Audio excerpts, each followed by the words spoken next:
De base, on avait vu ton contenu sur YouTube et on voulait te prospecter. Et on est tombé sur ton contenu et on a fait ah ouais, il est bon en fait. Après, on s'est dit bon, vas-y, viens, on se fait un appel. Et pendant l'appel, j'ai vu à quel point t'étais sharp. J'ai fait ça serait intéressant en fait de se faire accompagner par ce mec. C'était trop compliqué de vendre l'offre. En high ticket, c'était impossible. Donc, il n'y avait aucune valeur perçue et on se démarquait pas. Et à partir du moment où on a reformulé toute l'offre, on a pu facturer du high ticket. Au bout de 5 minutes dans le groupe Slack, j'ai fait ouais, bah c'est bon, on a rentable. Pendant les appels, on comprenait mieux comment on allait apporter de la valeur. Avec 10%, on a réussi à faire 10 000 euros. Donc si on fait 100%, au moins tu vois, on peut atteindre les 20, les 30 avec tout ce que tu nous as partagé en fait. Tu nous as donné les clés en fait pour vraiment avoir un business qui commence à être réellement solide. Yo tout le monde, nouvelle vidéo aujourd'hui, interview client. Donc comme on en avait fait une avec Abdou et avec Louis pour ceux qui avaient suivi, aujourd'hui je suis avec Arthur et Mathis qui sont des partenaires de l'accompagnement, donc le Scaling Lab. Ils dirigent une agence aujourd'hui qui s'appelle YouTube Stratégiste, qui aide les entreprises, les agences, les infopreneurs à acquérir ou à transformer leur YouTube en machine d'acquisition. Arthur et Mathis sont passés de 1 000 euros par mois environ à 9 800 euros par mois en 3 mois et demi dans l'accompagnement. Et l'objectif de cette interview, comme d'habitude, c'est de vous parler de leur histoire concrètement. Quelle est la situation initiale? Quels étaient leurs points de douleur, etc. Avec quoi ils galéraient au début et ce qu'ils ont réussi à réaliser, à achever avec leur business après les 3 mois et demi dans le Scaling Lab. Donc, je vais vous laisser déjà vous présenter, les gars, brièvement. Qui est-ce que vous aidez concrètement? Qu'est-ce que vous faisiez avant qu'on commence ensemble et vraiment le point auquel vous êtes aujourd'hui. Ok, tu veux commencer, Mathis? Non, vas-y, commence si tu veux. Ok. Alors moi, ça va faire 10 ans que je fais des vidéos sur YouTube. Donc la plateforme, je la connais. J'ai pu atteindre des gros chiffres, faire plusieurs fois des millions de vues, chercher les 400 000 abonnés. Et j'ai pas vu directement l'opportunité entrepreneuriale sur cette plateforme. Mais une fois que j'ai rencontré Mathis, il y a ça quelques mois, il va se présenter. On a commencé à réfléchir ensemble. C'est là où on a eu cette idée qu'on va expliquer juste après. Présente-toi, Mathis. En gros, ce qui se passe, c'est qu'avec Arthur, rapidement, on s'est mis en tête qu'on voulait créer quelque chose de plus gros, pas juste faire des vidéos YouTube. On avait des compétences et on voulait en fait les mettre au service de quelque chose de plus grand pour aider les personnes justement et les entrepreneurs, les coachs, les agences, en fait, à trouver des clients grâce à la plateforme. Ok, donc grosso modo, vous, initialement, vous étiez dans une situation où vous maîtrisiez pas mal l'algo YouTube, vous saviez comment ça marche, etc., mais vous n'arriviez pas à transformer cette connaissance-là de l'algo en argent. Donc, vous faisiez des vues, mais qui n'étaient pas vraiment monétisables, c'est ça? C'est ça. On avait des codes. Du coup, on faisait des vues, mais comme il n'y avait pas un business derrière, on faisait juste des vues. Ou alors, on faisait des petits placements de produits. Mais on s'est dit, c'est dommage parce qu'en fait, il y a des entrepreneurs, ils n'ont pas les codes. Et malgré tout, avec le peu de vues qu'ils font, ils font des centaines de milliers d'euros parfois. Donc, on s'est dit, pourquoi ne pas justement aider les mecs qui galèrent à faire plus de vues qualifiées dans leur niche pour signer plus de clients. Et ceux pour qui ça explose, on s'associe avec et comme ça, tout le monde gagne. 100%. Là, quand vous avez eu cette idée-là, qu'est-ce qui vous a poussé concrètement à aller vous faire accompagner et pourquoi le Scaling Lab typiquement? Ok, donc ça, c'était plus ma partie. Moi, je me suis dit, clairement, j'avais pas envie de perdre du temps. J'avais pas envie d'aller dans une direction où je savais que ça allait pas être la bonne. Moi, aujourd'hui, mon temps, je pense qu'il est compté. Et investir sur soi et investir avec quelqu'un qui a déjà les connaissances que tu as envie d'avoir, ben, c'est la chose logique pour moi en fait à faire. Ok, vous m'aviez trouvé du coup sur Insta initialement ou YouTube. Ouais, ce qui s'est passé, c'est que de base, on avait vu ton contenu sur YouTube et on voulait te prospecter. Et on est tombé sur ton contenu et on a fait ah ouais, il est bon en fait. Donc après, on s'est dit bon, vas-y, viens, on se fait un appel. Et pendant l'appel, j'ai vu à quel point tu étais sharp. J'ai fait ok, il est pas mal lui. Genre, ça serait intéressant en fait de se faire accompagner par ce mec. Donc au final, on Ouais, était 100%. venu pour te démarcher et c'est au final on a dit ouais Vous, non en fait vous c'est avez pris lui. le reverse, le Uno reverse là, ou je sais pas comment ça s'appelle. Exactement. Ok, ok. Vous là, la situation dans laquelle vous étiez initialement. Donc, vous aviez une idée, un concept là par rapport à votre agence. quelles sont les choses là qui ont été vraiment game changer pour vous, donc sur les 3 mois et demi là qu'on a passé ensemble? Si vous deviez citer les choses, les 3, 4, 5 choses qui ont clairement déterminé le fait que vous soyez passé aussi rapidement à 10 cas par mois, enfin 9800, mais c'est à peu près 10 cas par mois, en partant de seulement un cas. Est-ce que vous avez pu les identifier? Est-ce que vous pouvez les partager aux gens? Je dirais qu'au début, on faisait tout un peu aléatoirement. On restait un peu dans le confort sur certaines choses. On savait qu'il fallait les faire, mais on les faisait pas forcément.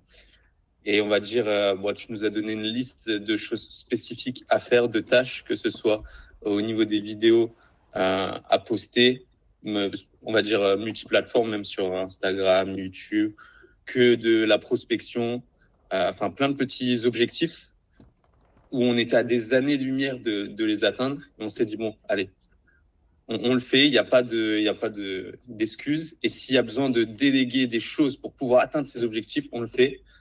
Donc, on a commencé à déléguer plein de petites parties qui nous prenaient du temps, qui étaient chronophages. Et on a fini par atteindre beaucoup de ces petits objectifs. Et là, directement, il y a eu un changement, quoi, instantanément, quoi.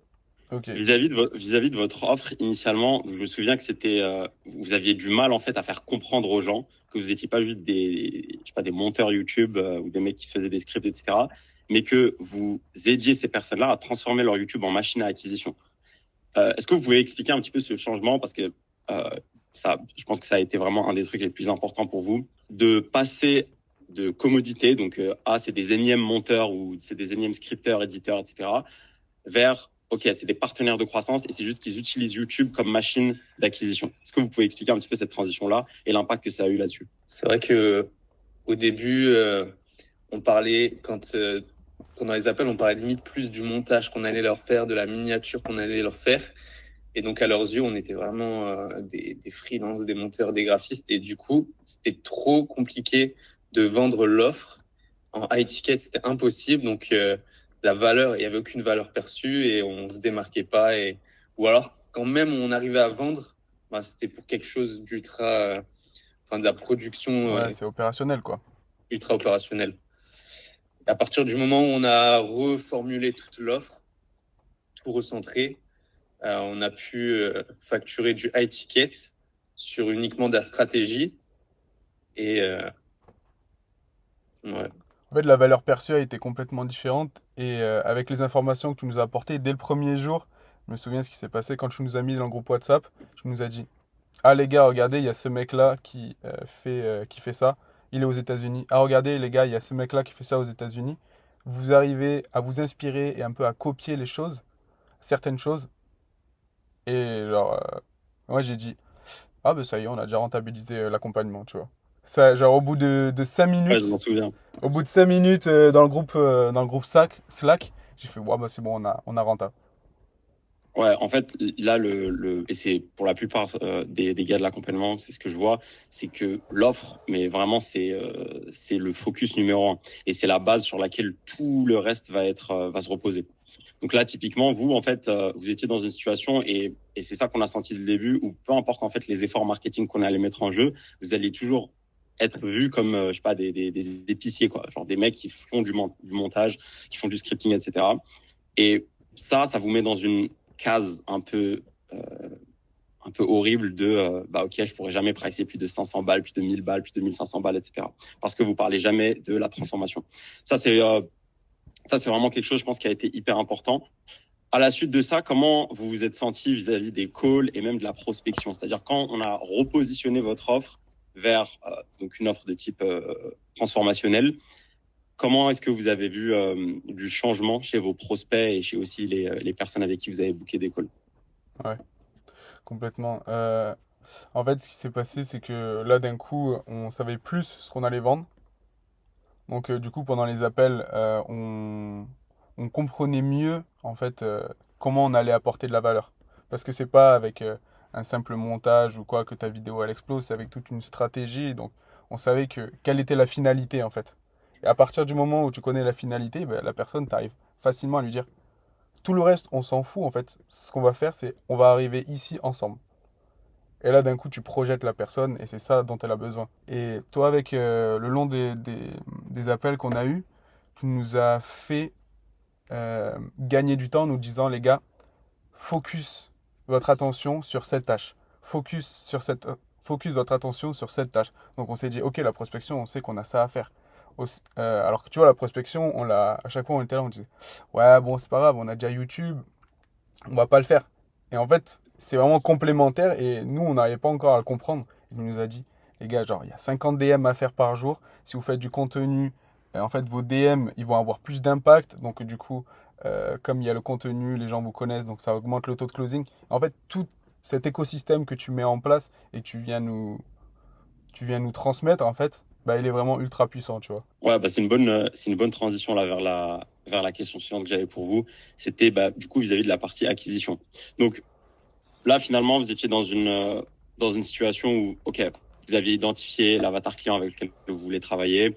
L'offre, elle est bien claire. D'ailleurs, la headline, tu peux la partager. C'était quoi la headline initiale et la nouvelle headline? C'était pas mal marré dessus la dernière fois au dernier appel. Ouais, ouais, on Et avait pas mal rigolé. coach, infopreneur, tu fais ton acquisition avec YouTube, un truc comme ça. Non, c'est Ouais, coach, donc, agence, infopreneur. Tu fais ton acquisition avec YouTube. Point d'interrogation. Et après, on a fait. Ouais, c'est pas vendeur de fou en vrai. Genre, tu te dis pas, ah ouais, j'ai envie de bosser avec eux. Et là, d'un coup, on a changé et on a mis quoi? Euh, Découvre comment nous pouvons te garantir 5 à 13 clients par mois sans dépenser 1 euro en pub. ouais, 100%. Et ça, en fait, c'est bah, typiquement le framework que j'aime bien utiliser. C'est résultat désiré, quantifié là en l'occurrence. La timeline, donc je crois que on avait revu ça, mais c'était je sais pas combien de jours pour essayer de se sortir un peu du lot et pas mettre 120 jours ou 180 jours comme tout le monde. On avait mis un nombre bien spécifique.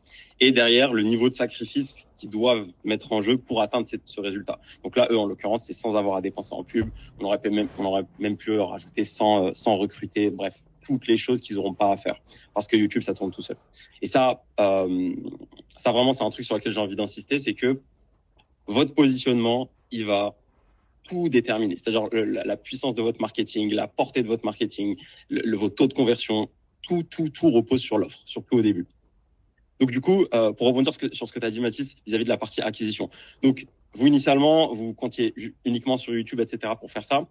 Euh, comment est-ce que ça a changé la donne pour vous en termes de flow de leads, ok, donc de personnes qui rentraient dans votre pipeline, dans votre écosystème, de commencer à faire ou à installer cette sorte d'acquisition multimodale, c'est-à-dire d'avoir différentes sources d'acquisition de trafic et comprendre en fait qu'elles étaient en synergie entre elles. Au niveau des leads, c'est plus toi, Mathis, qui Ouais. t'occupe de ça. Moi, du coup, je m'occupe plus de la partie acquisition. En fait, le fait d'avoir un écosystème inbound et outbound, en fait, tu multiplies les probabilités d'entrer en contact avec les bonnes personnes. Si tu multiplies les probabilités, donc tu augmentes ton taux d'opportunité, en fait, et d'avoir des appels de vente, tout simplement. Et plus tu as d'appels de vente, plus tu peux augmenter ton chiffre d'affaires. Tout simplement, en fait, avoir un écosystème pas focus que sur l'inbound ou que sur l'outbound, vraiment utiliser les deux, main dans la main, et faire en sorte que les personnes que tu vas chercher en outbound, tu les rediriges sur ta chaîne YouTube, sur ton compte Instagram. Ça commence à créer de la confiance, tout ça, parce qu'elle te voit sur Instagram, sur YouTube, sur LinkedIn. Elle se dit, ah ouais, en fait, cette personne est crédible. Et au bout d'un moment, quand elle arrive en appel de vente, elle fait, ok, ce mec-là, en fait, j'ai déjà passé du temps, elle m'a déjà prouvé par A plus B que c'est la bonne personne avec qui je peux travailler. Et donc le taux de closing, il est vraiment genre, moi, il y a quasiment 100% de taux de closing. Ouais, c'est vraiment un truc de fou, l'importance que ça a d'avoir une présence en ligne, une réputation en ligne, et surtout d'avoir prouvé en fait tout ce qu'on dit déjà. Par exemple, dans notre message de prospection. Ça, du coup, ce serait plutôt une question pour Arthur. Euh, Qu'est-ce que tu as remarqué, toi, dans le comportement des gens, typiquement, quand ils voient que tu as justement une chaîne YouTube, etc., et que bah, ce que tu es en train de leur promettre, finalement, tu l'as déjà fait, et c'est des compétences que tu as, et c'est prouvable à travers ta réputation en ligne. Bah, ça arrive souvent qu'on appelle, par exemple, Mathis gère les appels de closing, mais souvent ils ont besoin de savoir avec qui vont les accompagner, tu vois, pendant 3 mois ou 6 mois. Donc ils veulent me parler directement. Quand Ouais. j'arrive en appel, je sens directement que je je sais pas trop comment dire, mais la confiance est déjà là, en fait. Et ouais, je sais pas trop. En Je fait, sais ça pas apporte trop. beaucoup de légitimité, en fait, le fait d'avoir déjà prouvé, en fait. T'es pas n'importe qui, t'es pas genre, les gars, je vais vous apprendre à avoir des clients grâce à YouTube. Mais moi, en fait, j'ai jamais utilisé YouTube, j'y connais pas grand-chose et j'apprends avec toi, tu vois. En fait, Arthur, il a déjà 10 ans d'expérience, il a fait plus de 400 000 abonnés, plus de 30 millions de vues format long, en tout 90 millions avec, en comptant le format court. Donc en fait, il sait comment ça marche. Et donc à partir de ce moment-là, les gens, t'as juste à leur montrer que tu es la bonne personne et en fait, t'es carrément légitime, tu vois. Et donc c'est super simple parce que les gens ont confiance.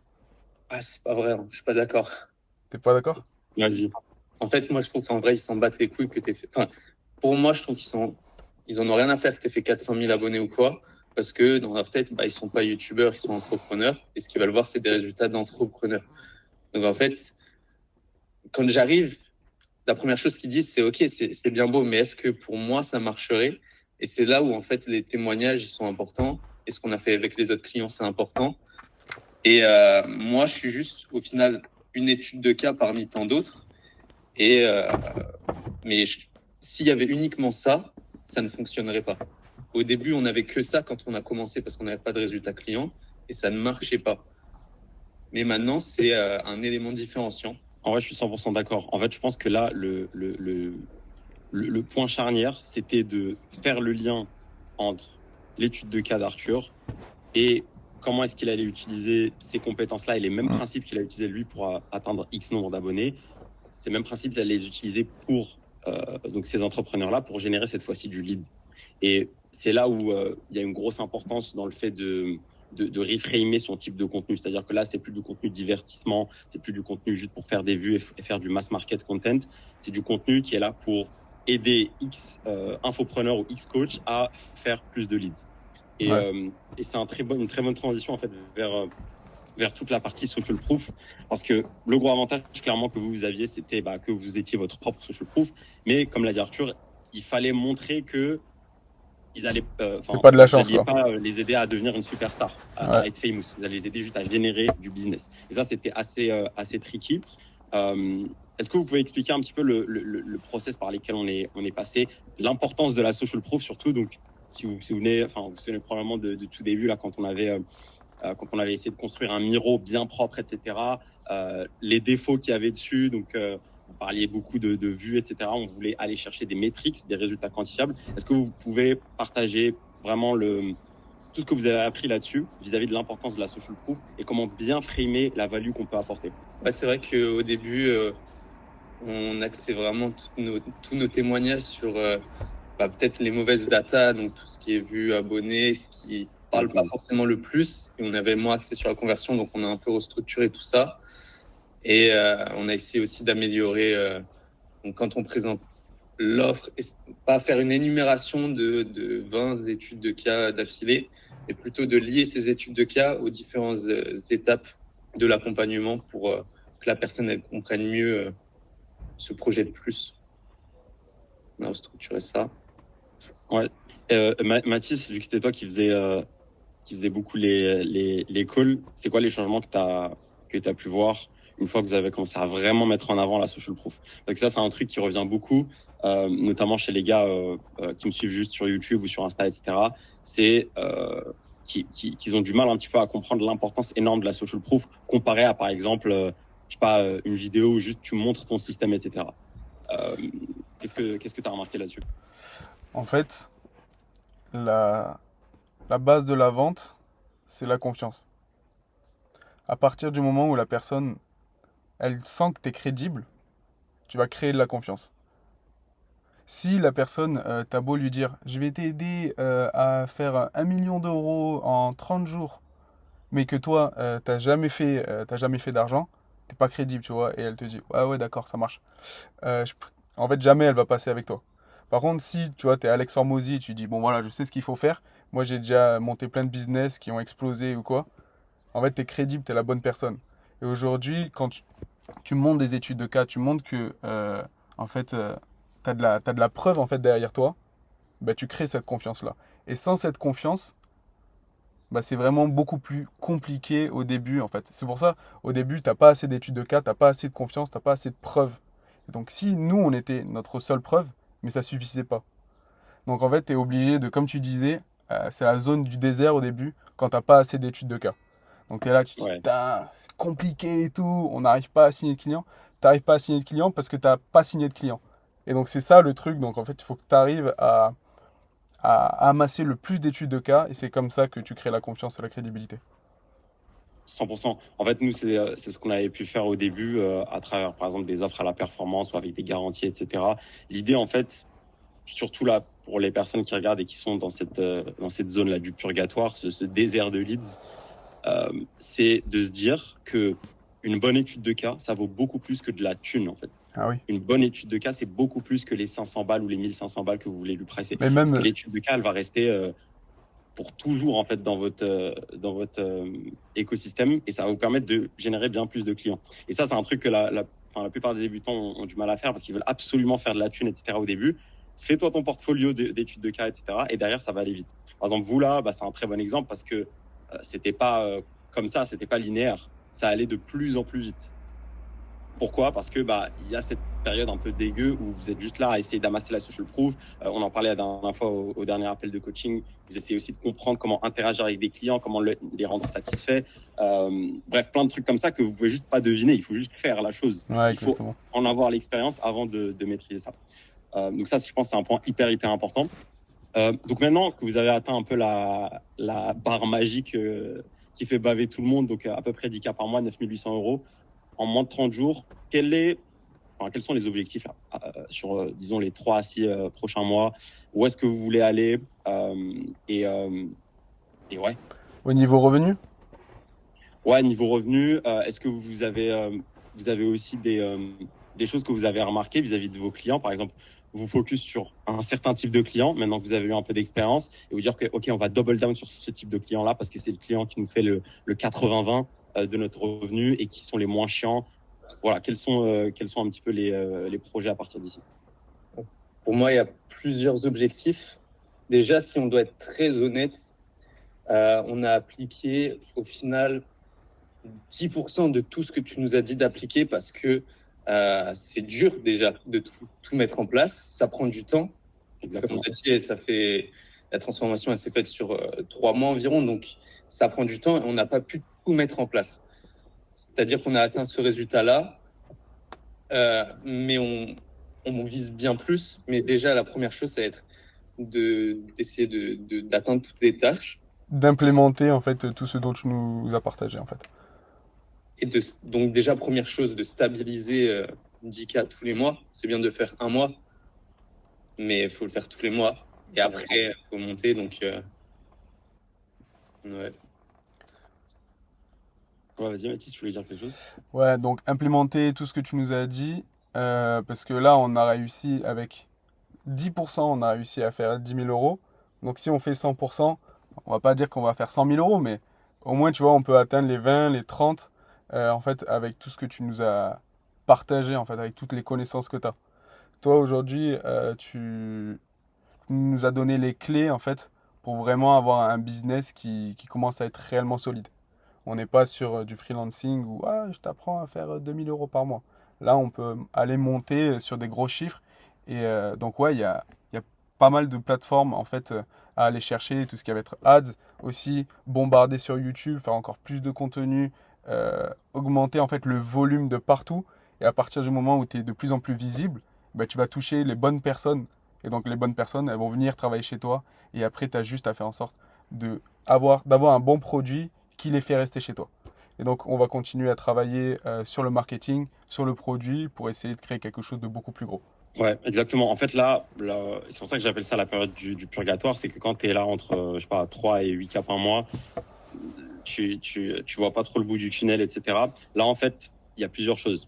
Premièrement, chez vous, là, vous avez eu un déblocage psychologique. Et c'est un truc vraiment hyper important parce que au-delà de juste les compétences, etc., il y a aussi le côté psychologique. C'est-à-dire que là, votre cerveau et votre inconscient et bref, votre esprit, il est en mode je suis quelqu'un qui sait faire ce genre d'argent. Et ça, c'est insane comme Ah déblocage ouais, mental. vraiment. Moi, je me C'est suis vraiment dit, insane parce que, ça y est, je suis ouais, millionnaire. clairement, en fait, la manière avec laquelle vous allez vous présenter là en call, genre quand vous allez parler à des gens, enfin, tu vois, il y aura une petite aura en plus, en fait. Et naturellement, parce que juste vos croyances, là, elles ont changé. Vos croyances sur l'argent, vos croyances sur vos compétences, sur votre valeur, etc., elles ont changé. Et ça, c'est un truc énormissime. Donc, peu de personnes parlent, mais c'est pour ça qu'à partir de ce genre de chiffres-là, c'est là où il y a un effet boule de neige. C'est parce qu'en fait, c'est une sorte de spirale ascendante. C'est genre, j'ai réussi, je pense que je suis le meilleur, je pense que je suis bon, etc. Et du coup, quand j'ai une autre opportunité, bah, je déchire tout, je réussis. Enfin, c'est juste une spirale ascendante. Tout comme il y a des spirales descendantes, hein. Il y a ma meuf m'a quitté, je me mets à l'alcool, je prends 50 kilos. Enfin, tu vois, Ouais. là, c'est littéralement l'inverse. Et c'est pour ça que c'est maintenant là qu'il faut genre capitaliser sur ces wins-là et c'est ce genre d'état d'esprit de winner là que vous avez. Effectivement, comme tu l'as dit, il y a aussi le reste du système à implémenter. Donc vous, là, typiquement, pour partager un petit peu là, le plan d'action aux autres, euh, clairement, là, vous allez commencer à créer un effet boule de neige avec votre contenu. Okay, au fur et à mesure que vous libérez un peu plus de temps là, pour vous focus sur des vidéos YouTube, donc middle funnel, vraiment full value, etc., pour votre avatar client, vous allez commencer à créer cet effet d'intérêt composé qui va vous servir à la fois dans la prospection, comme on l'a dit, et à la fois juste en organique, donc à travers le reach que YouTube vous permet d'avoir. Okay. Derrière, il y a les ads, évidemment. Donc, les ads, il faut vraiment voir ça comme un multiplicateur. C'est clairement quelque chose qu'on voudrait mettre en place maintenant que vous avez des études de cas. Études de cas qui vont aussi vous permettre de faire plus de contenu sur YouTube et sur les plateformes short form également. Donc, à la fois texte et vidéo, hein, par exemple LinkedIn et aussi sur Insta. Donc, ça, c'est vraiment les focus, je dirais actuellement. Ça serait réinvestir là en ads pour démultiplier tout ça et vraiment commencer à se focus beaucoup plus et faire beaucoup plus de volume à la fois sur la partie contenu et à la fois sur la partie outbound prospection. Et là, derrière, franchement, prendre 50 cas par mois en 2025, là, c'est le minimum standard, là. Minimum, 50K minimum. Clairement.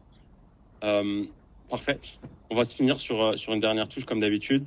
Qu'est-ce que vous diriez à quelqu'un qui hésite à rejoindre le Scaling Lab, etc., qui a une agence et voilà, qui a deux doigts, là. Il a besoin d'une petite tape sur l'épaule.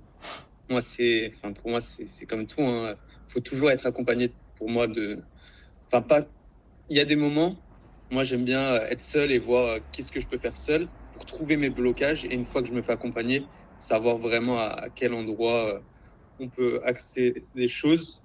Mais de manière générale, toutes les personnes qui réussissent ont un mentor.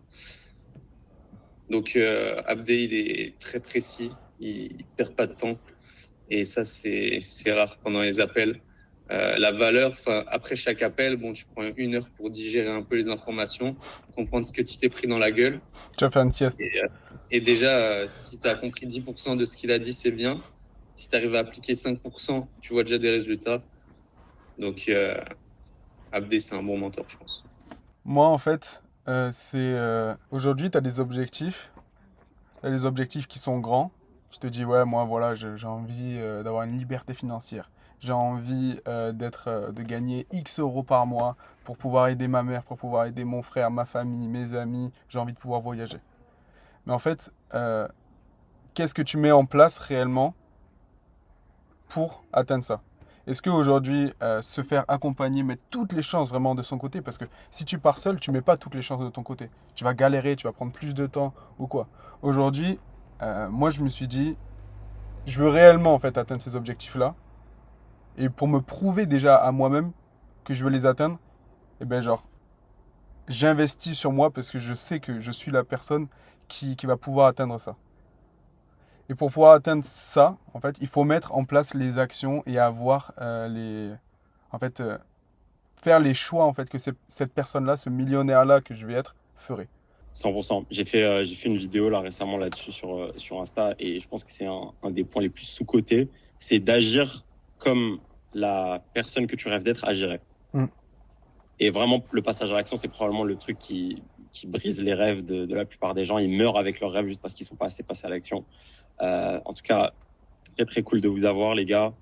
Merci pour votre témoignage. Les next steps là, elles sont claires. On pourra en parler juste après là, après cette vidéo là. En tout cas, si cette vidéo-là vous a plu et que vous êtes une agence qui est bloquée encore sous les 10-15K par mois et qui cherche sérieusement à scaler dans les 6 prochains mois, en travaillant, ok, en mettant en place ce genre de choses-là qu'on a discuté avec Arthur et Mathis, le lien est dans la description et je vous dis à la prochaine.